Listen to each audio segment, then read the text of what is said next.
Hola, buenos días a todas y todos. Desde la Cátedra de Derechos Humanos del Departamento de Historia de la Universidad de Santiago de Chile, tenemos el agrado de presentar, a días de conmemorar los 50 años del golpe de Estado, a Osiel Núñez, quien fuera presidente de la Federación de Estudiantes de la Universidad Técnica del Estado al momento del golpe de Estado ejecutado el 11 de septiembre de 1973.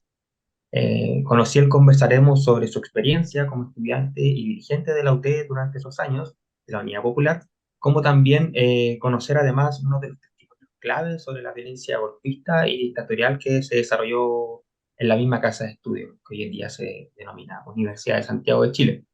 Ociel, Bueno, un gran placer estar con ustedes y estoy obviamente dispuesto a responder todas sus preguntas, si no son muy difíciles. No, no, muchas gracias, como decía Felipe, también por estar aquí, por tener este tiempo pequeño con nosotros para estar conversando un poco de esta experiencia como estudiante, como dirigente también, también como adherente al periodo del gobierno de la Unidad Popular, ¿verdad? Entonces, como para partir, para ir conociéndonos, interiorizándonos un poco más, como si nos puedes contar cómo fue tu ingreso a la Universidad Técnica del Estado, ¿no? Más allá, porque entiendo que no fue aquí en Santiago, entonces también es importante dar ese aspecto del rol regional, que hoy podríamos llamar regional, de la universidad, ¿no? Así como por ahí ir abriendo caminos.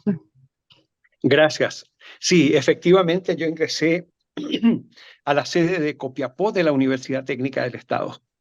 La sede de Copiapó era la antigua Escuela de Minas de Copiapó y que por la trascendencia de su nombre, su prestigio, nosotros le seguíamos llamando Escuela de Minas, pero era en definitiva la sede de Copiapó de la UT.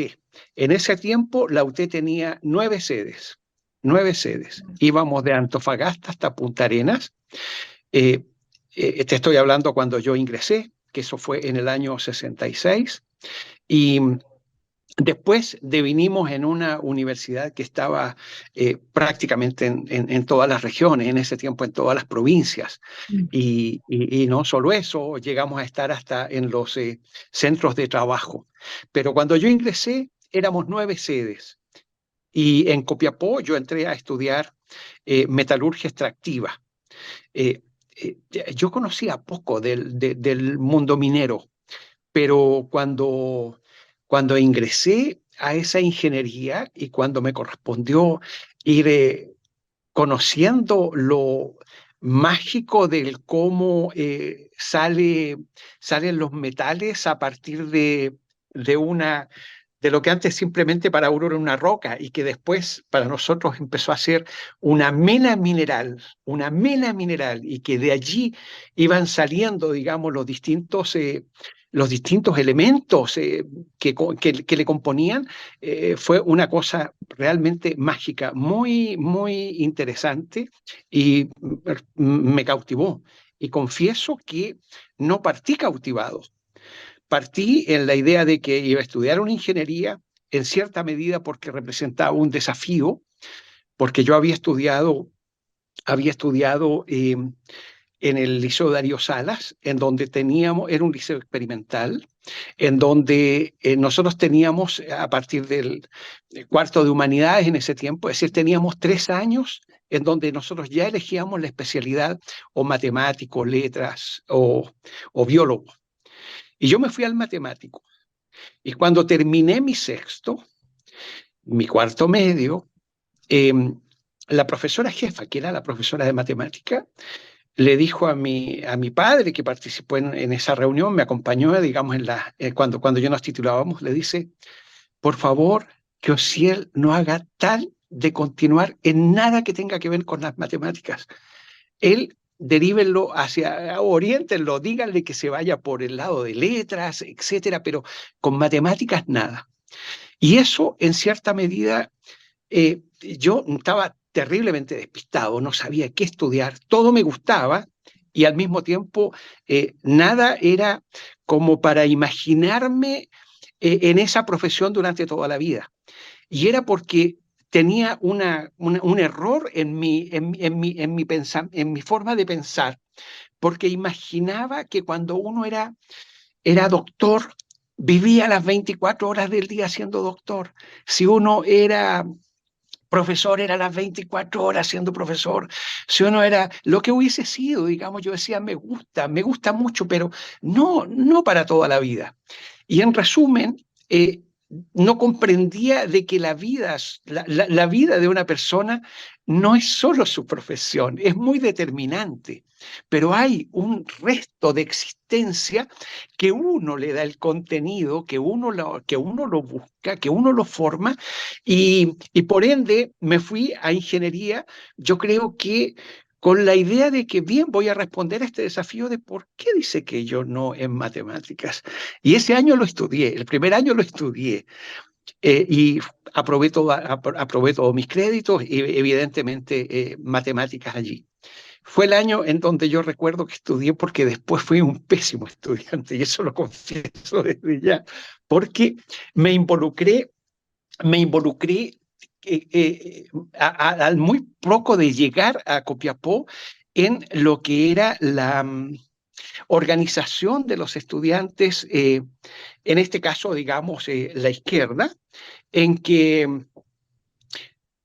cuando nosotros llegamos dijeron, ¿quién es de izquierda? Y montones levantamos la mano. El desarrollo que había político allá en provincia en ese tiempo era más bajo que Santiago. Entonces recién se empezaba a organizar la izquierda.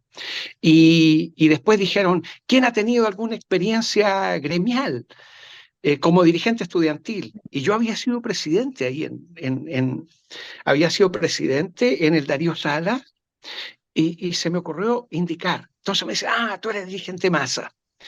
Y después entonces fui presidente de la carrera de metalurgia extractiva, y al final derivé en presidente de la Federación de Estudiantes de la sede de Copiapó.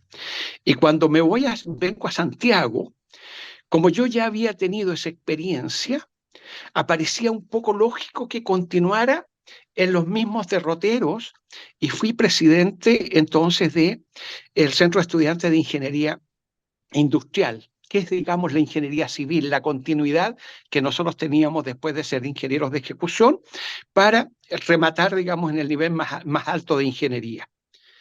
Y desde esa escuela, después derivé en el año 72 a ser el presidente de la Federación de Estudiantes de la Universidad Técnica, en donde era un compromiso extraordinariamente mayor. Ya nosotros éramos cerca de 40.000 estudiantes, 30 y tantos mil estudiantes, y en en un periodo complejo además. Cuando se elige la federación que me tocó presidir, nosotros en un principio íbamos la otra lista que existía era una lista de la democracia cristiana de la juventud democrática cristiana, y en donde contaba con el apoyo de todas las fuerzas que no eran UP, digamos. Y en un momento determinado, ellos se retiran retiran la candidatura. Entonces quedamos solos. Y era muy complejo, porque nos obligaba, para disponer de una federación legitimada, digamos, tener una votación sobre el 50%. Y eso era complejo, fue muy complejo correr solo, porque cuando tú corres solo es más difícil, realmente más difícil. Por fortuna, nosotros tuvimos pasamos el 50%, y el movimiento estudiantil nuestro no se quebró. A pesar de que no participaron en la elección, continuó siendo un movimiento estudiantil unitario. Teníamos nosotros los directorios en donde participaban todas las federaciones locales, participaban acá en Santiago. Nos reuníamos en Santiago, y ahí había presencia de diferentes fuerzas. Y esto fue un mérito nuestro de la UT, porque a esa altura el movimiento estudiantil estaba quebrado en otros lados. La Universidad de Chile ya estaba escindido del movimiento estudiantil, nosotros acá no. Y esa fue también una particularidad nuestra. Claro. Y ahí, volviendo un poco más atrás al comienzo, al ingreso, ¿no? A la universidad misma, porque como señala esta situación, ¿quién es de izquierda? ¿Quiénes son? Que pueden ser de masa, pero ya estoy entiendo que es como en el 66, 67, ¿no? Durante los primeros años. Así es. Entonces, como en ese periodo, porque claro, es un periodo previo a la Unidad Popular, digamos que es donde bulle un poco toda esta agudización más política. Entonces, en este periodo 66, 67, ¿qué es lo que te motiva principalmente a vincularte, a tomar como esa aposta de seguir en la dirigencia estudiantil, pero ya en la Universidad Técnica del Estado, ¿no? Que es distinto a la educación secundaria en este caso? Es distinta, pero en definitiva las motivaciones son las mismas. Nosotros Mm. ya partamos de la base de que era un país en donde estaba bullente la idea del cambio. Lo que yo siempre señalo es que la generación a la que pertenezco es una generación que tiene por un lado la vertiente de los hippies, ¿no es cierto? En que chuta, los jóvenes se alzan en contra de la guerra de Vietnam en Mm. particular, ¿no es cierto? Y a lo que es la participación en la guerra, ellos enarbolan, oye, la necesidad de la paz, enarbolan la flor y hablan del amor. ¿Ya? Es decir, no queremos seguir insertos en este mundo en donde a lo que se nos condena es a morir en un país tan lejano y en donde, ¿por qué tenemos que ir a hacer esa guerra? Entonces, se oponen a la guerra, levantan sus consignas y eso permea hacia todo el mundo. Y empezamos a utilizar, entonces también teníamos nuestros propios movimientos y le dábamos el contenido propio, porque nosotros no íbamos a Vietnam, pero nosotros no queríamos que estuviera la guerra de Vietnam, no querían que se siguiera tirando el napalm en la selva vietnamita, matando vietnamitas y matando también el propio planeta. Y después de eso viene algo que también conmocionó terriblemente, y que es la Revolución Cubana. Es decir, en donde las posibilidades del cambio a nivel mundial, uno dice, caramba, sí es posible. Si lo hicieron los cubanos ahí al lado del imperio, ¿y cómo no lo vamos a hacer nosotros? Entonces, era un tiempo que estaba preñado de cambio. Y esa efervescencia se vivía en todos lados. Es decir, la conquista del gobierno popular, el triunfo de Allende, con todo lo que significó, fue algo que venía madurando ya desde entonces, no fue algo de generación espontánea, es algo que encuentra sus raíces muy atrás y por lo tanto nosotros constituimos parte de esa ola de transformadora. Queríamos un mundo distinto y queríamos una universidad distinta. Nuestra universidad era una universidad vieja en todos sus conceptos. Producía profesionales que requería el desarrollo industrial chileno, que lo requerían las empresas, pero era una fábrica de unos profesionales que encajaban perfectamente bien en un determinado sistema de producción, pero que no cuestionaban nada más allá. Y nosotros decíamos, no, la formación de un profesional tiene que ser íntegra. Tiene que estar consciente de en qué mundo vive, cuáles son las peculiaridades de nuestro país, cuáles son las necesidades de nuestro país y cómo lo concebimos como un agente de cambio. Cómo ese profesional no solo tiene que ser una tuerca que ensambla perfectamente bien en un determinado engranaje, sino alguien que es capaz de preguntarse, ¿y qué está produciendo ese engranaje?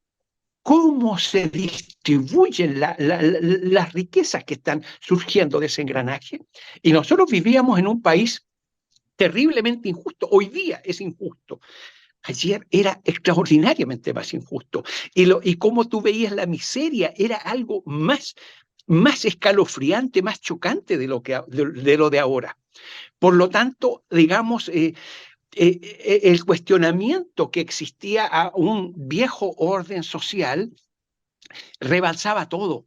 Y la reforma universitaria fue la respuesta que hubo en el ámbito universitario, que hablaba de cómo transformar su interior, cómo democratizarla interiormente desde el punto de vista de la generación de sus autoridades, que antes surgían absolutamente ajenas a todo lo que era la comunidad universitaria. Eran grupos de poder que ponían sus rectores. Bueno, no hay que explayarse mucho, hay que ver lo que es el esquema de hoy en la práctica, ¿ya? En lo otro nos ocurría eso, y nosotros decíamos, no, nosotros queremos ser sujetos actuantes en lo que es nuestra universidad, la comunidad universitaria. Algo tiene que decir con respecto a lo que ocurre, a la generación de sus autoridades, a los contenidos formativos de esos profesionales. Y esa universidad algo tiene que hacer también con respecto de lo que es esta realidad nacional que nos golpeaba y que queríamos cambiar, en la idea de incorporar conceptos como justicia social, más democracia, más libertad y un país soberano con respecto del gran capital imperial. Porque las riquezas nuestras, que somos un país rico, pero ayer no existía Codelco siquiera. Toda la minería del cobre y la gran minería pertenecía a capitales foráneos. Y nosotros decíamos, ¿por qué no tenemos el derecho nosotros a explotar nuestras riquezas y que esas riquezas sean capaces de distribuirse de una manera tal que hagan la posibilidad de que todos nuestros habitantes tengan la posibilidad de tener una vida digna? Eso es lo que nos motivaba. Claro.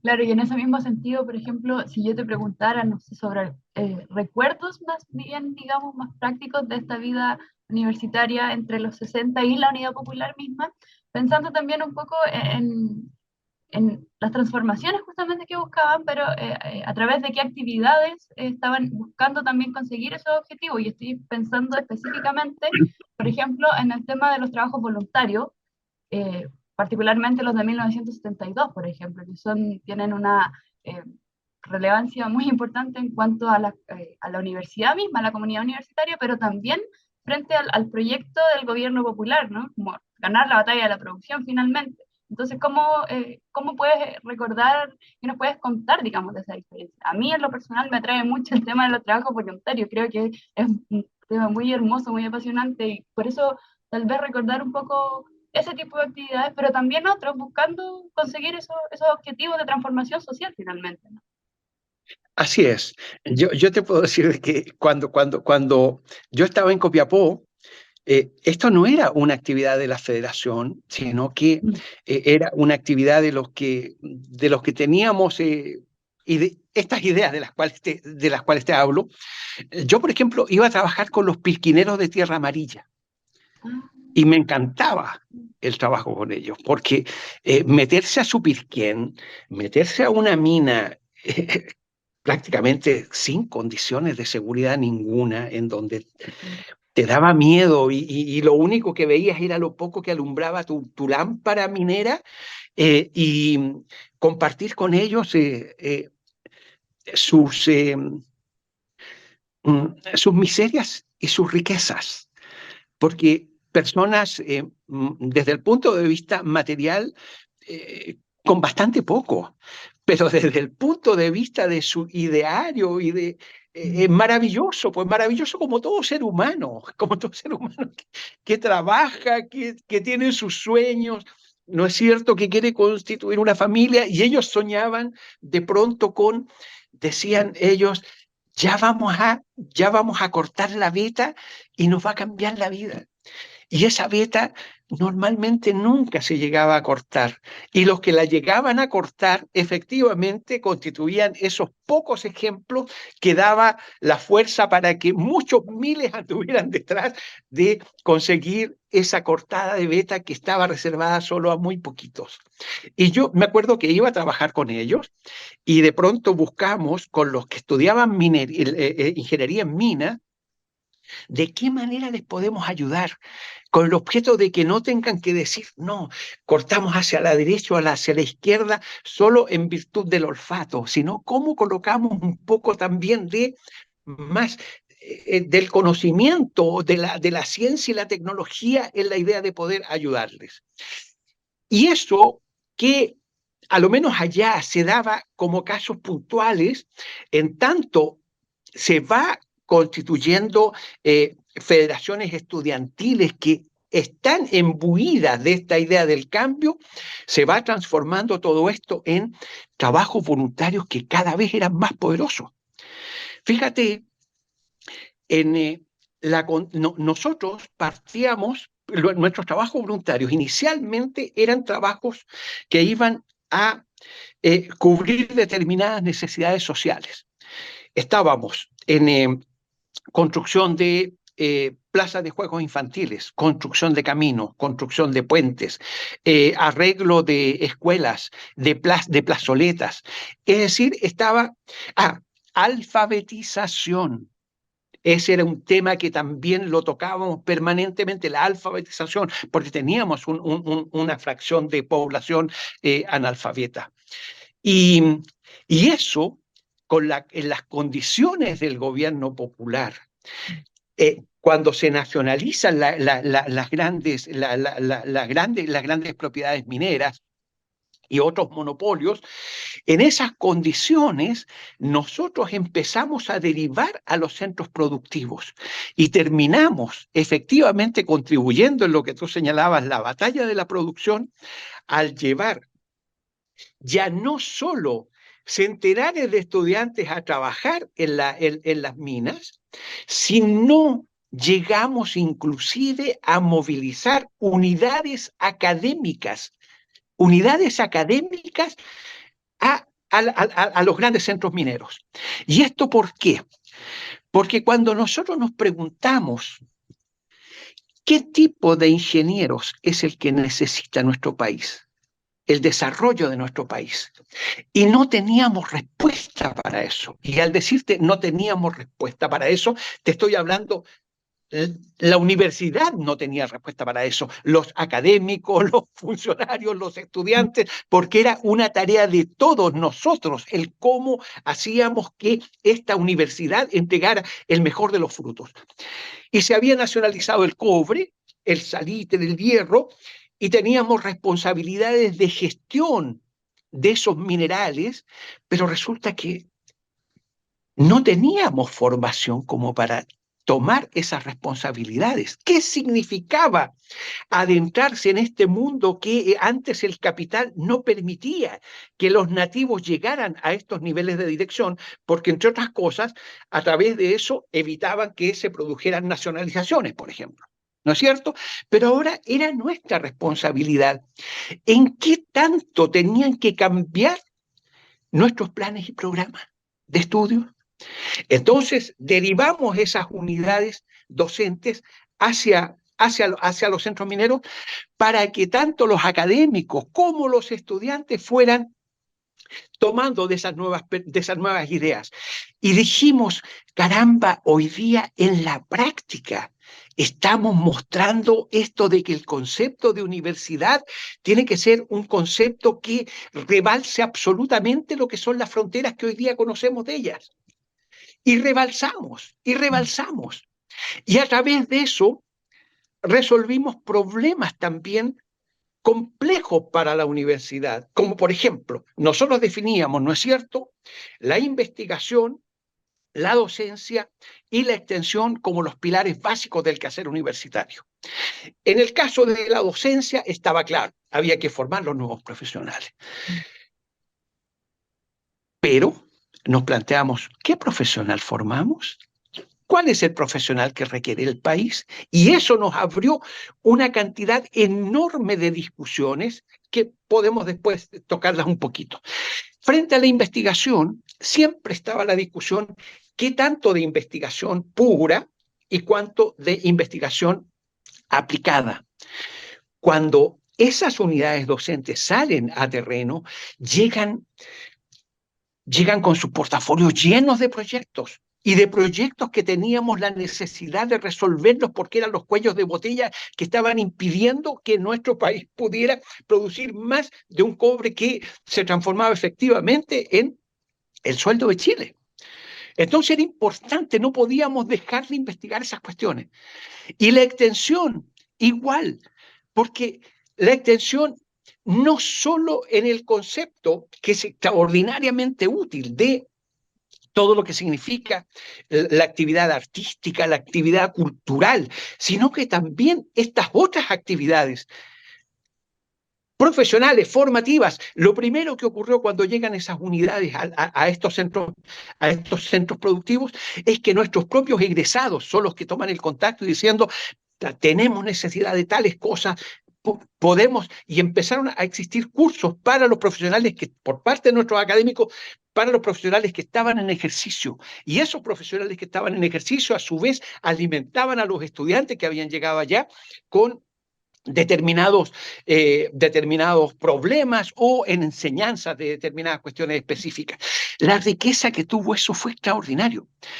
Pero eso se logró porque existió, por un lado, la existencia de este gobierno popular que lleva adelante esas nacionalizaciones, todos estos cambios, y por otro lado, una universidad reformada, pero reformada hasta su nivel más alto. Yo siempre califico, yo siempre digo, para hacerlo más claro esto, o creo que puede ser más claro, yo digo, todas las universidades chilenas vivieron el proceso de reforma universitaria. En el caso de la técnica, nosotros hicimos la revolución en la universidad. Porque el poder reformista, tomamos el poder. Se silenció. Institucionalidad, generamos una nueva institucionalidad y fuimos capaces, además de entregar un contenido diferente a esa universidad y que aparecía plasmado en lo que era su nuevo estatuto orgánico, que surgió de la discusión de esa comunidad universitaria y que ubica a la universidad como un factor interesado en el cambio, en la perspectiva de resguardo de los intereses nacionales,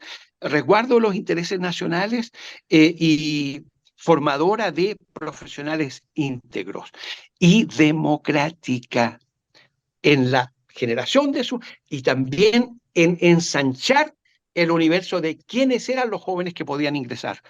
Antes de nosotros reservamos incluso cupos para sectores que normalmente no ingresaban en la universidad. Habían cupos reservados para los estudiantes de la enseñanza técnico-profesional, que competían en inferioridad de condiciones frente a los bachilleratos o distintas pruebas que se podían dar, porque su formación humanista efectivamente era menor, con una gran formación técnica, pero formación humanista menor, y cuando se enfrentaban las pruebas, eran pruebas que aparecían conceptualizadas hacia el mundo humanista. Cupo reservado para las minorías, nuestras minorías étnicas.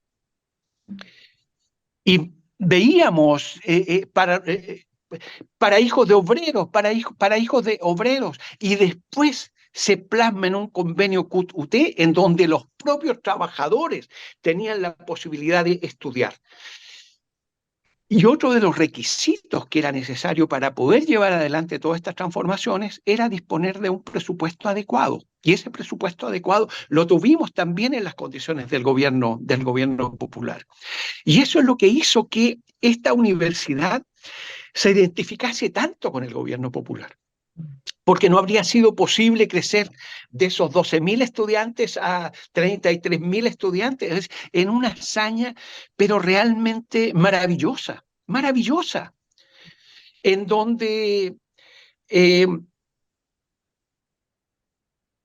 fin, lo vivido fue toda una epopeya maravillosa que nos hizo identificarnos tanto a nosotros con el gobierno de Allende como el propio gobierno de Allende con nuestra universidad, porque la distinguía enormemente. Y era circunstancial lo que iba a ocurrir el 11 de septiembre con la inauguración nosotros de nuestra exposición Por la Vida Siempre, pero fue coincidencia y que Allende dijese, yo quiero ir a la Universidad Técnica, yo voy a estar en esa inauguración y desde allí es donde voy a anunciar el plebiscito en nuestro país, en el entendido de que marchábamos en lo que nosotros considerábamos, íbamos a un despeñadero, íbamos al golpe, a una potencial guerra civil y había que descomprimir todo eso. Y, en fin.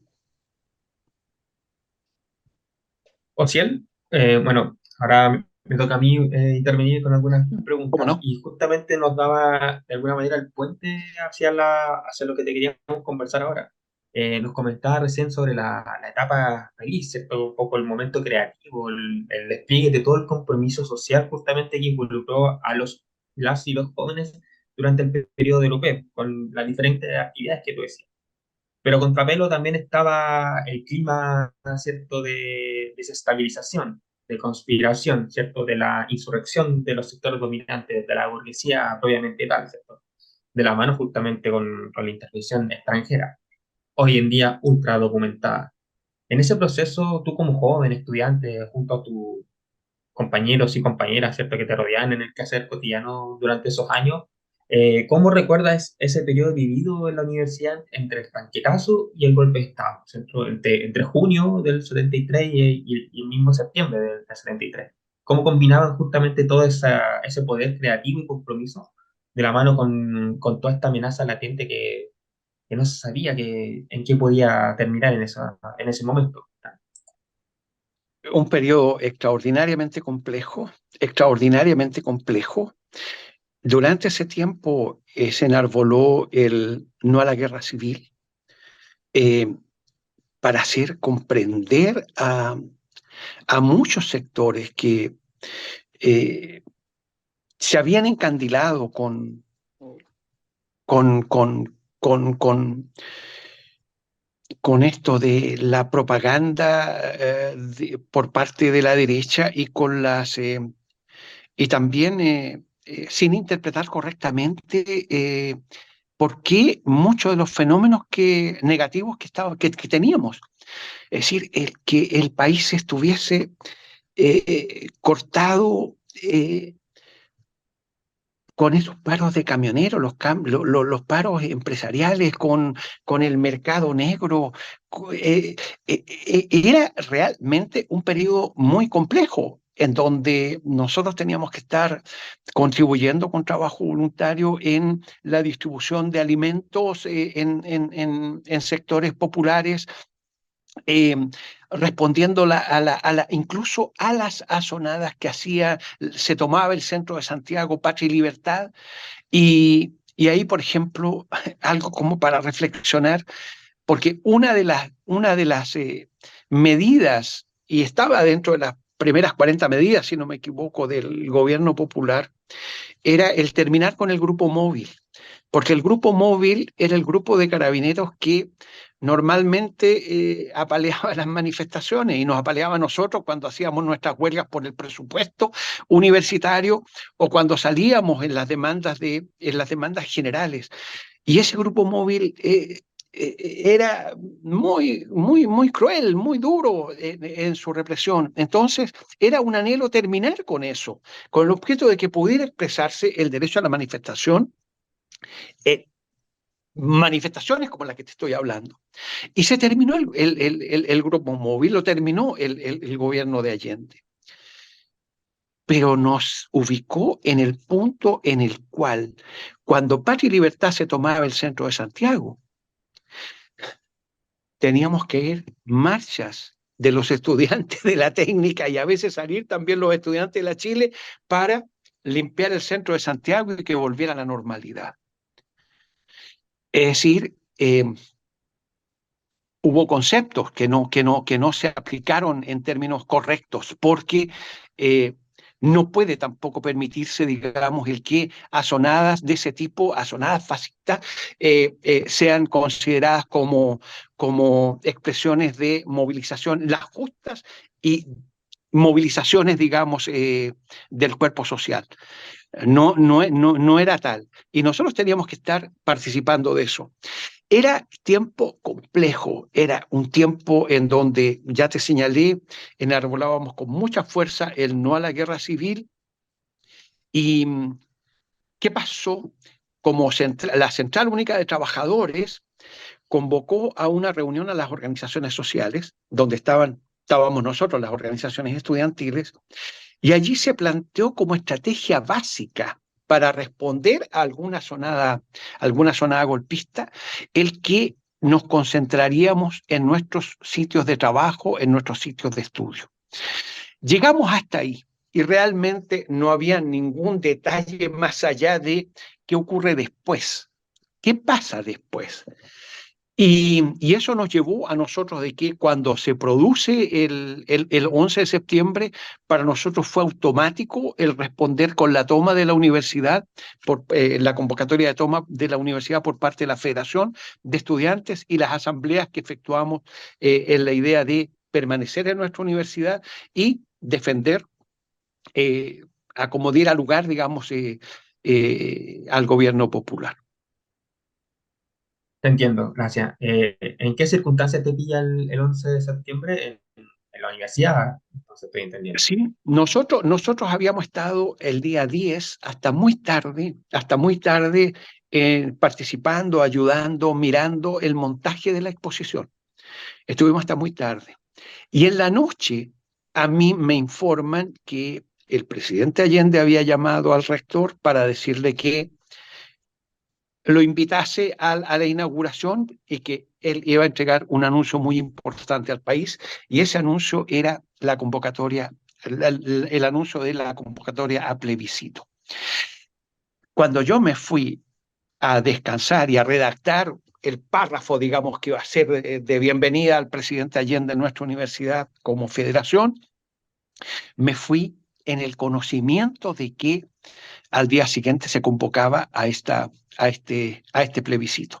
Y esto te lo señalo porque esto se ha puesto en duda por algunos sectores, que eso no era real, que no iba a estar ya la convocatoria de plebiscito, etc.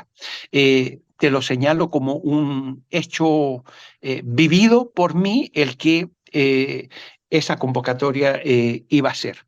Y yo alojé ahí en Villa Portales, y en la mañana me alertan los bombazos que estaban ocurriendo y los tiroteos que habían por los alrededores. Corrí a la universidad, redactamos de inmediato lo que era la orden del día con la toma de la universidad, y nos realizamos diferentes asambleas en todas las escuelas. Gracias, Ociel. En ese día entiendo que te toman detenido junto a muchas otras personas más y posteriormente a eso tienes unos derroteros muy difíciles de tu vida, ¿cierto? Que es la detención como preso, como detenido político. ¿Cómo vives la dictadura desde ese entonces, tú, de esos 17 años? ¿Cómo gira tu vida y tu quehacer como individuo, como compañero, como persona, Sí, a ver, durante esa larga lucha que se da durante 17 años? a ver, te puedo decir, te voy a dar mi prontuario. Después me gustaría volver a esto de la universidad el día 11, ¿no? Eso Sí. sí lo dejo de reserva. Pero mi prontuario es que cuando me detienen ahí en la universidad, Estadio Chile, primero Estadio Chile, después del Estadio Chile, Estadio Nacional, completado el Estadio Nacional cerca de un mes, después de eso a la cárcel pública. En la cárcel pública estuve un año. De ahí nos trasladaron al anexo cárcel, otro año. Ahí ya llevaba 2 años preso. De ahí, a mí el proceso, ¿por qué en la cárcel? Me tocó cárcel porque a mí me hicieron un proceso en donde se me ubicaba como el organizador de la resistencia armada de la Universidad Técnica. Por eso se me procesó. Sin embargo, después de esos 2 años, me llegó una libertad provisional, pero me enviaron entonces al campo de concentración de 3 y 4 Álamos, En 3 y 4 Álamos estuve como 3 meses. Después de eso salí al exilio, regresé el 82 al país. Ahí fui expulsado 2 veces, primero a Argentina, después me expulsaron a Colombia. Eso es un Guinness porque expulsión a 2 países en 24 horas. En 24 horas he expulsado a los 2 lados porque junto con René Largo Farías nos negamos a ingresar a Argentina. Y eso hizo que al día siguiente nos devolvieran, nos hicieron pasar la noche en el detenidos prisioneros ahí en el aeropuerto, nos volvieron a expulsar a Colombia y al final tampoco quisimos ingresar a Colombia y después de 12 días de pelear allá nos regresaron a Chile y nos cambiaron las relegaciones porque le dijimos, nos expulsan a cualquier lugar, vamos a rebotar. Y nos cambiaron por relegación. A mí me relegaron entonces a la isla de Melinca. Estuve 3 meses en la isla de Melinca. Después de eso tuve proceso y condena, 2 condenas de 541 días, una por ofensas al capitán general y la otra por llamado a la rebelión popular. Entonces quedé con 2 condenas de 541 días. Ese es en mi prontuario. Esas condenas me las dieron remitidas. Eh, eh, en ese intertanto, después con autorización de la Corte, me permitieron salir del país porque tenía una situación muy compleja familiar yo tenía 2 hijos a esa altura y una hija tenía un problema de salud muy grande que tenía que atenderlo afuera. Me dieron la posibilidad de salir. Así que después cuando ya regresé estaba instalado el gobierno de Elwin. Todo ese periodo de Elwin yo lo pasé firmando porque estaba cumpliendo remitidamente mis 2 condenas. Eso es mi prontuario. Y detenciones, digamos, también variadas, presencia de todo un día de la CNI metida en mi casa, con determinados atentados también que ocurrieron por allí. Eh, Nosotros vivíamos entre vida pública y por otro lado vida semiclandestina, es decir, dependiendo de cuáles eran las condiciones que habían, era el cómo nosotros nos movíamos, cómo nos movíamos. Fue complejo, evidente, y después el no tener dónde trabajar, dónde trabajar, porque yo era un profesional en desuso, y en esas condiciones, bueno, me tuve que, me tuve que inventar de alguna manera. Me había jurado a mí mismo, digamos, no dejar la lucha, la pelea en la primera línea, en tanto estuviese Pinochet, en tanto estuviese la dictadura. Y en la postdictadura tuve necesidad de reinventarme. Ahí, bueno, en ese reinvento eh, eh, creé y empecé a producir un purificador de aire. eh, Todavía no habían purificadores de aire en el país, yo tampoco los había conocido, realmente fue algo que fue surgiendo y hice un postítulo en LUSACH de gestión y ordenamiento ambiental que me sirvió mucho, me permitió lo que yo digo, tomé el último carro, la última manilla del último carro y medio me subí. La verdad es que me sirvió mucho. Hasta reencontré el lenguaje, un lenguaje que se me había olvidado, el lenguaje de los ingenieros, a pesar de que es un postítulo abierto a distintas especialidades. Y eso derivó después en un desarrollo entre profesional y empresarial que me hace hasta el día de hoy tener una empresa con prestaciones hacia la gran minería en la temática de control de polvo en las faenas mineras. Te dije que quería volver al día 11 porque es muy importante. Sí, por supuesto. Sí, fíjate, nosotros el día 11 llegó una patrulla militar a la universidad y pidió hablar con el con el líder de los estudiantes. Nosotros estábamos ahí en la Federación de Estudiantes. Y cuando piden hablar con el líder de los estudiantes, salimos todo un grupo. Habíamos un grupo grande allí. A esa altura, eran cerca de las 6 de la tarde, nosotros ya estábamos claros de que habíamos escuchado al presidente en su último mensaje, al presidente Allende en el último mensaje. Sabíamos de la muerte del presidente y sabíamos que resistencia no se había generado, no se había quebrado las Fuerzas Armadas, no habían focos de resistencia, etcétera, y por lo tanto el golpe se nos impuso el golpe a las muy pocas horas, Y, y por lo tanto, incluso se analizó, se propuso por alguien cerca de las 4 de la tarde de que simplemente habláramos con el movimiento estudiantil, con los estudiantes que estaban en la universidad, que nos habíamos tomado en la universidad, también habían académicos y funcionarios, para decirle de que salíamos a las casas. Pero a esa altura ya era imposible porque había mucho tiroteo, el toque de queda se había cambiado a las 6 de la tarde, ya no teníamos posibilidades. Y por ende nos planteamos de que a partir de ese instante nuestra principal responsabilidad recaía en ser capaces de resguardar la vida de esos compañeros, compañeras que se habían quedado en la universidad para pelear en la defensa del gobierno popular. Y llega entonces cerca de las 6 de la tarde esta patrulla militar, voy a conversar con ellos y me plantean que ellos tienen la orden de desalojar la universidad. Nosotros le dijimos bien, le dije yo, nosotros estamos por salir de la universidad.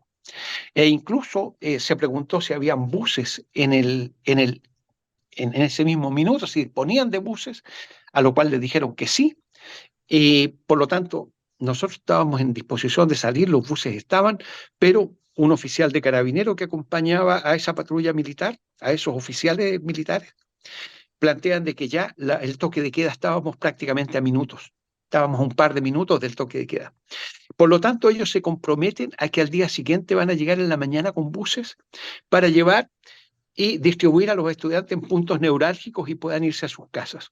Ese fue el compromiso que se estableció. Y después de eso también nos señalaron que nosotros, el tránsito entre Casa Central y la Escuela de Arte, que era un tránsito que lo hacíamos para allá y para acá, digamos, sin restricciones, eso terminó, se iba a disparar a quienes cruzaran y no, y ahí sí ya empezamos a ser rodeados físicamente, digamos, por los militares. Ellos tomaron los bloques estratégicos ahí de la Villa Portales, un estudiante trató de pasar efectivamente en la calle y le dispararon, y cuando cayó la noche, esos efectivos estuvieron disparando a la Escuela de Arte durante toda la noche. Francotiradores desde ahí disparando. Ellos fueron los que dieron muerte a Uguaraya, el salvaje, un camarógrafo de nuestra universidad. Y al día siguiente, en vez de llegar con buses, llegaron con metralla que, bueno, barrieron primero con la casa central. A la casa central, ustedes saben, utilizaron hasta 2 cañones, 2 cañonazos tiraron sobre ella. Por fortuna, allí habría sido una matanza enorme si es que no se da las circunstancias de que en un momento determinado nosotros estuvimos recorriendo todas las oficinas de la planta baja y de la Casa Central, derivando a todos los que allí estaban hacia la sala del Consejo Superior. Porque en la sala del Consejo había un par de estufas, además el propio contacto humano entre quienes estábamos allí iba a ser algo que entregara fortaleza, y ese hecho, y que ocurrió por un ataque de nervio que le dio en un momento determinado a María Victoria, secretaria del rector Kirchberg, que a raíz de los tiroteos que estaban, entró en una crisis, y eso nos hizo el que ya todo el mundo a la sala del Consejo. Caso contrario, allí nos habría quedado una mortandad. Cuando yo salgo de la sala yo estaba en una oficina al lado de la del rector, al lado del rector. Cuando yo salgo ya estaba toda la gente de ahí, de la Casa Central, estaba en el pasillo, en dirección hacia la calle. Ahí me ubicaron también guata al suelo, manos a la nuca, que es lo que aprenderíamos después. Y de pronto alguien preguntó por el líder de los estudiantes que había hablado con nosotros el día de ayer, el que habló con nosotros el día de ayer, el líder de los estudiantes. Me identifiqué y me significó de inmediato que me empezaran a dar culatazos, las patadas y muchos gritos y ofensas de variadas, digamos. Hasta que aparece un oficial de más edad y pregunta, bueno, ¿y quién es este? ¿Por qué le están pegando? Así como le están pegando. Entonces dice, es que este es el líder. Ah, este es el líder, déjenmelo a mí. Me llevó al patio de las Rosas, me ubicó en la muralla, pidió un tirador escogido y al final me hace, con las preguntas, llegó a las preguntas de, oye, ¿dónde están las armas? Armas que no teníamos, entonces no tenemos armas. Y me significó el primer disparo en un costado a una determinada distancia de mi hombro. Después me da un minuto para que reflexione y que le diga lo que él quería saber. Viene un segundo disparo y, bueno, después de ese simulacro de fusilamiento, le llegan corriendo a decirles que estaban siendo atacados desde la Escuela de Arte. Y sale corriendo este oficial, que era el Morembrito, sale corriendo. Y yo, cuando tomo conciencia de que van a atacar la Escuela de Arte con cañones también, salgo corriendo detrás de él y le empiezo a decir de que era el lugar donde estaba repleto de estudiantes, porque era el lugar donde teníamos la mayor concentración, muchas compañeras, compañeros. Y yo eso es lo que le decía. Pero él, ensimismado en que los cañones te pónganlo acá, a este otro lado, y enojado, y gritaba y daba órdenes porque los cañones estaban mal puestos, y yo al lado gritándole que no podían disparar, que iba a ser una matanza enorme y que no podía ocurrir eso. Y, y él no escuchaba y seguía en los cañones, los cañones, los cañones. Y de pronto me dice, bueno, pero si no tienen armas, ¿por qué no salen? Y yo le digo, ¿cómo van a salir si les están disparando? Todo esto en medio de disparos que se ejecutaban en la dirección de la Escuela de Arte. Yo digo, ¿cómo van a salir si les están disparando? Les van a matar. No pueden salir. Y ahí se me ocurre o se le ocurrió, no se me ocurrió a mí, se le ocurrió al que en ese tiempo era el presidente de la FEUT, decirle, no disparen, deje que yo vaya y decirles que salgan, pero no disparen.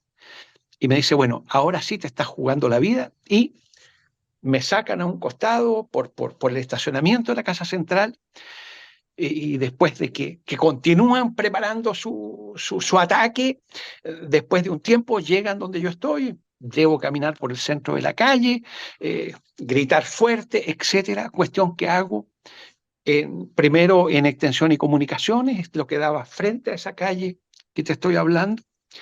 Y bueno, me identifico y les digo que salgan, que no tengan miedo, que no les van a disparar, y efectivamente empiezan a salir. Después hicimos lo mismo en la escuela de artes, pero ahí no me escucharon, no alcanzaban a escucharme y no me permitieron saltar, con el objeto de que yo le dijera a los estudiantes de que salieran sin temor. Entonces, ahí también, entonces, al final botan un portón que había ahí en un costado de la cancha, e ingresaron patrullas, y bueno, yo también ingresé detrás de esas patrullas. Les dije que no dispararan hacia el lado del casino, hacia abajo, el casino de la China le llamábamos en ese tiempo, debajo del, del gimnasio, y va entrando Morembrito y le digo, que paren de disparar ahí, estudiantes. Y él dio el alto el fuego, y da el alto el fuego y empiezan a salir las muchachas y muchachos que allí estaban. Hacia el interior no me permitió seguir ingresando. Cuando me ingresan ya están todo el patio ese interior cubierto de... sembrado de los muchachos, muchachas con la posición característica que ya sabemos. A mí me ubicaron también ahí. Fue muy, muy duro. Fue muy, muy duro. Y bueno, en fin, ahí nos hirieron a la Peca, la Marianela. Marianela quedó bueno, le destrozó una bala su mandíbula y quedó con 2 disparos también en su espalda. No, pero no tuvimos una cantidad de bajas mayores por esos elementos de circunstancia que te estoy indicando. Ustedes ya lo saben, nuestra universidad, a lo largo de los años de la dictadura, el recuento que se lleva y es un recuento que va creciendo, va variando, porque de pronto las investigaciones llevan a nuevos nombres. Son 88 las compañeras y compañeros caídos durante el periodo de dictadura.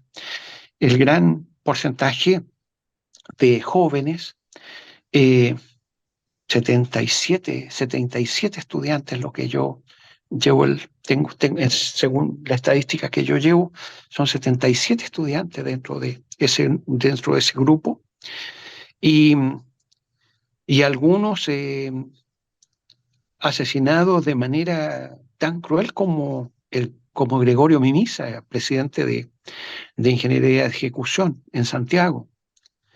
Gregorio estuvo con nosotros en el Estadio Chile hasta el día jueves. Ahí se le permitió salir. Puede que haya sido hasta preparado, una salida en falso, porque llegó a su casa y de inmediato lo fue a buscar una patrulla militar, lo lleva de vuelta a la UT. Allá estaba Morembrito con su destacamento. Le interrogan en una sala, amarrado en una silla.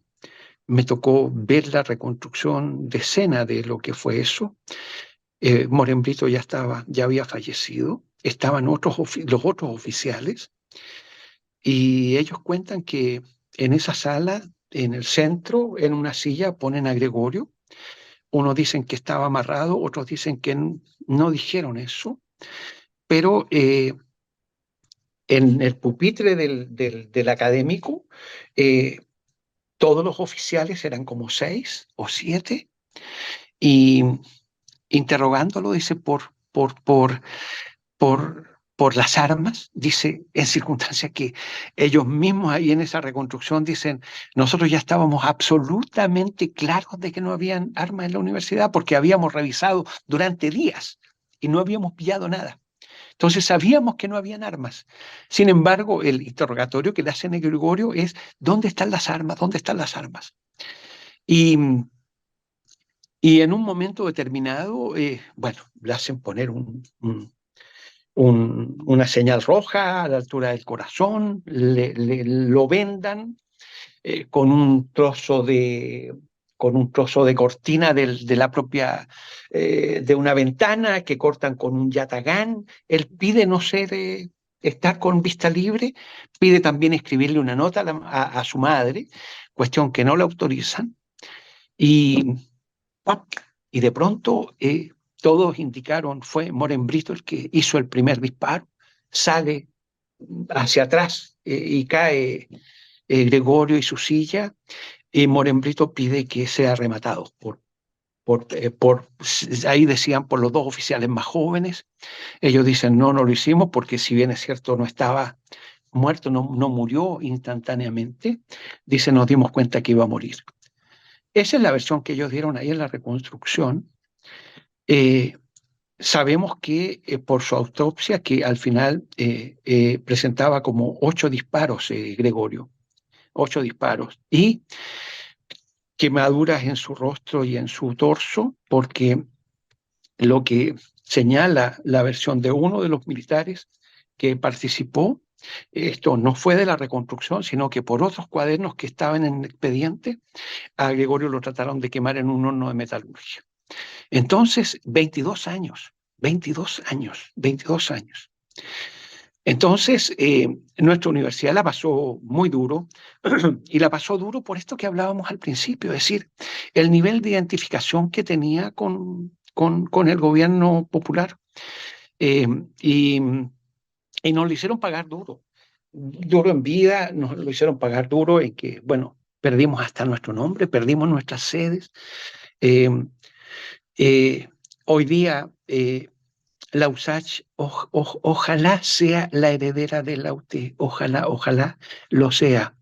Yo por ahí algo escribí hace poco de que si existe el ADN en las personas, ojalá también existe el ADN en las instituciones, y que en los edificios, y que por lo que allí se vivió, donde ustedes hoy día están, haya quedado también ese ADN que habla de la necesidad de enarbolar conceptos como de libertad, de justicia social, democracia, pero estampadas a concho, y unir los destinos hacia los más golpeados, hacia los más golpeados.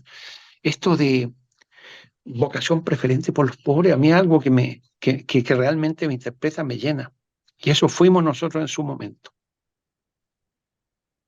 O sea, un gran testimonio, de verdad. Y cuesta como condensar toda esa información desde el mismo día 11 y los posteriores derroteros de la represión política a la cual viviste y la cual tus compañeros también experimentaron.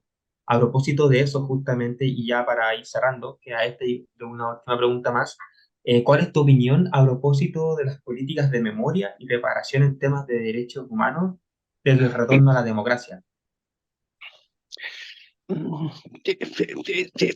Incompletas, insuficientes, irresponsables.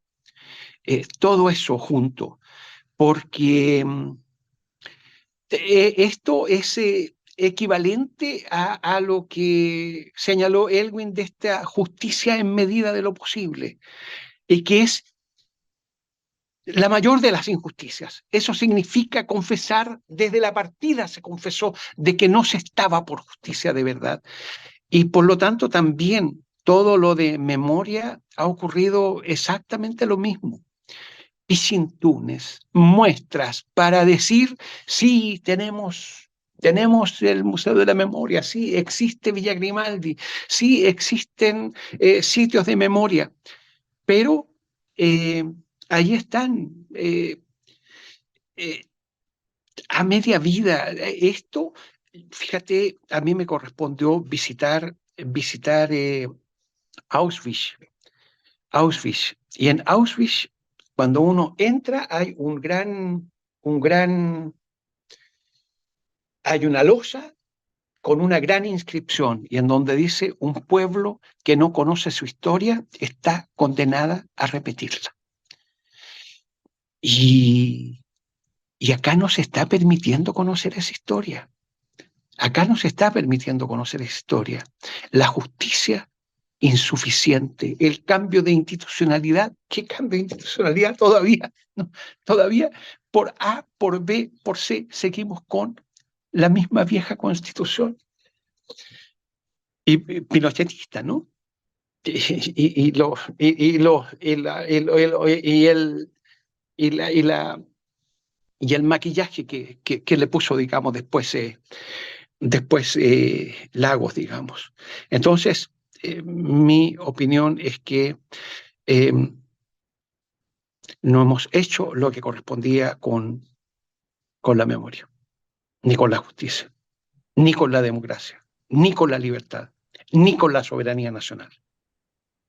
Claro, ¿no? Justamente es una cuestión completamente al debe, a pesar que digan ha pasado tanto tiempo, ¿no? Ese discurso que pretende relativizar todo esto, pero también está sujeto a esto, a la falta de justicia, a la impunidad que se reitera cada vez más, ¿no? Ahora los últimos dichos de Moreira también son súper, no sé qué palabra usar, pero claro, esto es como una Bueno, perspectiva también de la institucionalidad a nivel como país, ¿no? A nivel de comunidad universitaria, ¿cómo crees que se ha abordado también esto? Un poco quizás de reparación simbólica respecto de los compañeros, compañeras detenidos, desaparecidos, ejecutados, etcétera.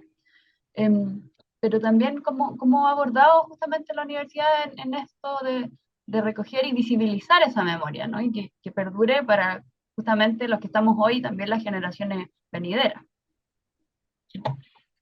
Conozco quizás insuficientemente el tema de otras universidades. Sé que en el caso de la USACH, en su minuto, se dio la posibilidad, después que funcionó una comisión de reparación, el que estudiantes que habían sido expulsados pudieran terminar sus carreras o siguieran otras carreras. Eso se dio la posibilidad. Y lo sé porque cuando yo estaba en el postítulo correspondió en paralelo de que muchas personas entraron a seguir, a culminar sus estudios. Eso es importante. Importante estos mismos 50 años y las actividades que se han venido desarrollando, yo creo que es muy, muy importante. No sé lo que ocurre a nivel formativo, a nivel de cátedra, a nivel de si se está ayudando a construir conciencia en esos nuevos profesionales que se están formando en lo que ocurrió en nuestro país y en cómo evitar que eso vuelva a suceder en nuestro país y en cómo se contribuye a que esos pisintunes de, de reivindicaciones tan fundamentales para nuestro país que se han venido dando sean más sólidas, sean más sólidas. Lo ignoro, pero todo lo que se pueda hacer en ese terreno es una necesidad país y una necesidad imperativa, imperativa. Lo que ha venido ocurriendo y lo que tú recordabas de las últimas expresiones, lo que ocurrió en la Cámara de Diputados, de volver a leer y saludar lo que había sido ese llamado al golpe que hicieron, eh, bueno, esa es consecuencia de la impunidad, po. Esa es consecuencia, entre otras cosas, de la impunidad. Ociel, y para cerrar, ¿cierto? Y ya no quitaste más tiempo, aunque ha sido una interesante y rica conversación, sinceramente, en muchos ángulos. Desde tu experiencia de vida, ¿qué reflexiones te genera este clima de negacionismo que abunda justamente a propósito de la conmemoración de los 50 años del golpe de Estado? ¿Cuáles son tus impresiones y cómo atacarías? O de alguna manera, ¿qué fórmula se te viene a la cabeza para revertir, ¿cierto? Esta tendencia que ha ido creciendo lamentablemente en el país? Ujú. Mira, te voy a decir lo mismo que dije cuando me entrevistaron en una oportunidad, no sé qué canal fue, Canal Nacional, no sé, en la muralla donde me hicieron el simulacro de fusilamiento y cuando estábamos hablando de eso me dice, ¿y qué sientes hoy día? Y yo le dije, siento una terrible pena por este país. Y en ese minuto hice referencia a lo que significaba el justicia en medida de lo posible, adelantándome a lo que iba a significar, pero que era tan evidente que iba a significar. Eh, me da mucha pena, porque lo que nosotros enarbolamos, fíjate, como una de las principales consignas, el que, chuta, nunca más, nunca más, nunca más. Pero ese nunca más, la verdad es que está lejano, porque el nunca más tiene fundamentos, el nunca más tú lo puedes garantizar solo si tienes justicia de verdad, si tienes verdad conocida y asimilada culturalmente, si generaste en razón de lo vivido una nueva institucionalidad que tenga las defensas en contra de asonadas como la que tuvimos, lo que implica, entre otras cosas, Fuerzas Armadas establecidas sobre nuevos parámetros. Y acá nada de eso ha ocurrido, nada de eso ha ocurrido. Con una democracia sólida, no tenemos ninguno de esos pilares. Entonces, ¿qué me ocurre? Yo lo sigo enarbolando, sigo diciendo es lo que requerimos, sigo tratando de que tengamos conciencia de eso, de conocer nuestra historia para no repetir la historia. Pero me doy cuenta que esos fundamentos no están. Y por lo tanto voy a seguir bregando hasta el final por eso, pero si tú me pides que jure a que no vamos a tropezar de nuevo, no lo voy a hacer, porque no podría hacerlo.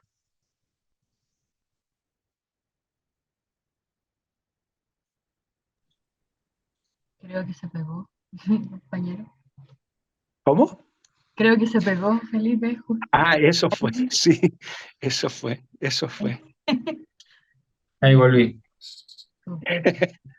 Bueno, bueno, Ciel, la verdad que solamente darte las gracias por tu tiempo, la generosidad que has tenido en compartir tu experiencia vivida, tu experiencia como estudiante, como dirigente, como preso político, como ciudadano, ¿cierto? Que ha buscado también desde diferentes recovecos de su vida hacer frente a todas estas injusticias. Así que la verdad que la aposta la tomamos nosotros desde la Cátedra de Derechos Humanos. Lo que intentamos justamente es recuperar la experiencia, promover el debate, vincular al variado mundo de derechos humanos para no solamente visibilizar los puntos en común, sino que también de ser un lugar de encuentro, de memoria, pero también de acción donde podamos justamente converger con las personas que están con nosotros, pero también que piensan distinto, que es muy importante justamente para la democratización de nuestra sociedad.